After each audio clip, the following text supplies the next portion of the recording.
Hey friends, Gene Perry here, your Chapman Stick player friend with the Freehands Academy. Today is Friday, April 26th, 2024, and I am back online with some updates to the Freehands Academy studio. Fancy new microphone, Gigcaster, and cleaned the place up, and I'm ready to invite you into my Stick studio for 2024. We've been away for a while, and now we're ready to get back on track. Today, I'm talking about the Source Audio Atlas Compressor. So we took a peek at this pedal a few weeks back, but today I'm going to do a deep dive, and we're going to look at how you can use this pedal with an instrument like the Chapman Stick or your two-handed tapping instrument in dual mode. We'll look at about 5, maybe 6 strategies that I have for getting the most value out of the pedal. And that will include learning how to use the software and getting a better understanding of how to isolate the parts you do need and just ignore the ones you don't. There's a lot to know about this pedal and the software, so let's get started. So the first thing we're going to do is we're going to set up the hardware settings. So let's get into that.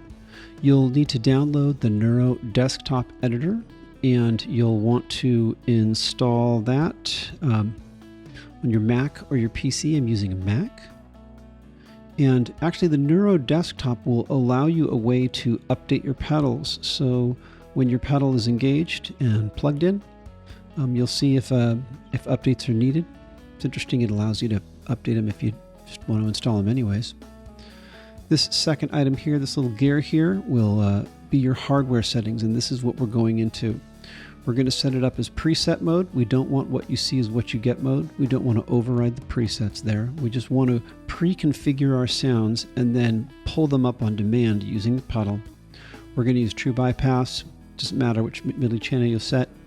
I like it set up in bypass mode. And then stereo in and stereo out. You can also auto detect it, but I don't prefer that. I'd like to have the pedal know that I'm setting it to stereo in and stereo out. The quick bank option allows you to switch banks within 2 seconds instead of 5 seconds. So I'll demonstrate that. If you hold the button down here, you're going to see it's going to turn red. I went over this in my other video here. Let me try this again here.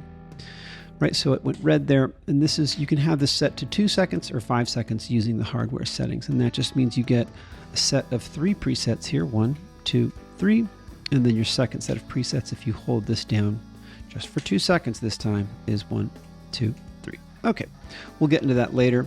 And then finally, what is curious is that with optimized for bass, if you see me select it and get there, if I select optimized for guitar, it replaces the presets here. So if you're doing MIDI channels, you're probably going to get guitar or bass depending on how you set your factory presets, right? Now, these are just presets. There's actually nothing in the pedal that's changing. It's just presets. Okay, so that's how I configure my hardware settings. Let's get into the actual editor itself. All right, let's open up the Neuro Editor. It's got a little wrench icon. We do love a good tool icon in the IT world. Maybe a gear or a toolbox, all those work. Something that looks, productive and efficient. So here we are, and we're looking at a preset here. Something you'll notice with the presets is the presets are toggled from this preset toggle switch. So in the center here, you can see as I move these, you'll see the preset kind of jump there. So this is going to be presets number 1, 2, and 3. So if I hold this down, I'm going to go into my second set of presets, right? So now 4, 5, and 6 are all attainable. So we'll get into some kind of details and strategy around that later. For right now, let's just look at this first studio snap bass that I've set up in dual mode. So to start, there's a number of different ways to think about compression and compression as a platform. In particular, with the Atlas compressor, we've got ways of configuring the compressor in such a way that we can run it as a very simple kind of mono configuration, or a number of different ways using a compressor into a compressor in series or in parallel, or actually using a multi-band configuration, right? We don't want any of that. It's like all fantastic, but in each case you see red and blue kind of paired together going into these same channels, and that doesn't suit our purposes because it doesn't isolate the bass and the melody side of the instrument. We're not playing it in stereo. we're playing it in dual mono, right? Playing it in dual mono. So for that purposes, we select dual mode. So for all intents and purposes, dual mode.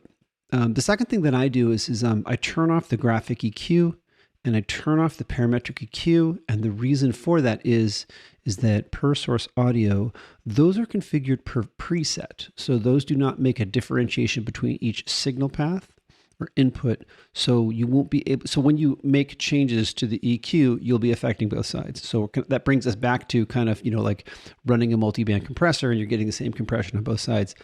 That's not why we're here. Right. So that's kind of a basic start to how I would consider setting up a preset for dual mode, at least to start with. You want to make sure that both of your compressors are enabled, and then, you're pretty much ready to kind of have at it. There's also a gate threshold here, which I've experimented a little bit with. It's decent. I use the gate on my EQ2 pedal, so I have no real need for it. But if you don't have that pedal or you don't have a noise gate, not the worst idea right there. So let's take a quick look at presets. So let's say you're wanting to use presets with your pedal. Maybe you want to have it just on the bass side or just on the melody side, or maybe on both. I'll show you how to do that using this preset selector on the pedal here.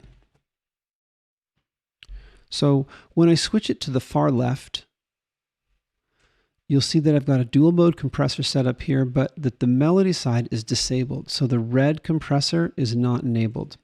It's enabled now, but that's the way I have it configured, so that I've only got compression passing through this first channel on the bass side. When I move it to the far right, it's the exact opposite. So now the red compressor is enabled and the blue compressor is disabled. And as you would imagine, when I put it in the middle, now I've got compression on both sides, and I can configure my compressors accordingly. In this final segment, we'll plug in my Chapman Stick, which got a passive pickup, into the Atlas compressor, and we'll try to visualize our bass sound. Okay.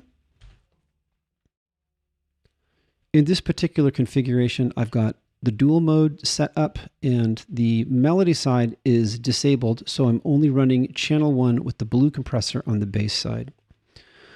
Right out of the gate, I've set my ratio to 4:1, which means every 4 decibels above the threshold there, I'm only going to get 1 dB of volume, and the rest is going to be squished. My attack is set to about 10 milliseconds. My release is about 100 milliseconds. I've got about 5.4 dB of makeup gain. This is an amazing function. I'm not really going to get into right now, but come back to that. The blend I mentioned in my first video, and that is that when the blend is turned up all the way, your compressor is off, and then you can kind of roll on more compression as you go. So it seems a little counterintuitive, but it makes enough sense. So let's have a listen to it.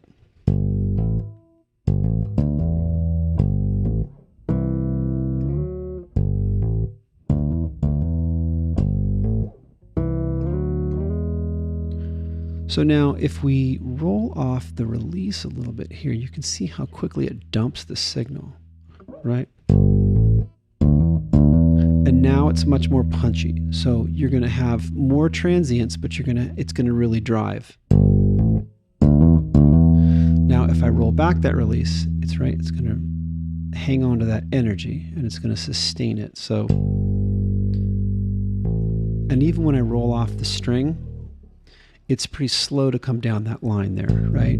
It slowly releases it. And it does that with your whole signal, not just when you just stop playing. So this will take some getting used to, and with the threshold, I always recommend setting this last. And when you're looking at setting up and configuring a compression setting and using different compressors rather, I encourage you to keep the settings across all of them just to see what it sounds like, so you get a feel for each compressor. I've got my favorites, but I kind of might want to hear what your favorites were in the comments below. If you're using this with your bass or with your Chapman Stick or a similar instrument, and if you've made it this far in the video, thanks so much for watching. I really appreciate it.